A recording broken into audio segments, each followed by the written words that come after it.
ఉత్క్రాంతి అంటే దేహం నుంచి జీవుడు బయటికి పోవటం. అంటే ఇంద్రియ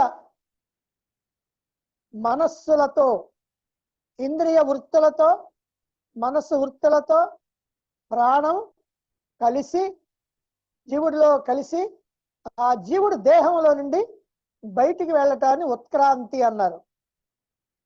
ఈ ఉత్క్రాంతి ఎవరికి ఉన్నది అంటే సగుణ బ్రహ్మోపాసకులకి, సామాన్యులకి, పుణ్యాత్ములైన పాపాత్ములైన ఎవరైనా, అంటే అసలు ఈ మార్గమే లేకుండా లౌకికమైనటువంటి జీవితంలో గడుపుతూ మంచివాళ్ళుగా ధర్మాత్ములుగా ఉండొచ్చు, చెడ్డవాళ్ళుగా పాపాత్ములుగా ఉండొచ్చు.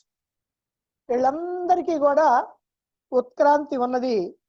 కానీ నిర్గుణ బ్రహ్మోపాసకులకి, అంటే ఒక గురువుని ఆశ్రయించి ఆ గురువు ద్వారా ఉపనిషత్తుల యొక్క జ్ఞానాన్ని తెలుసుకుంటూ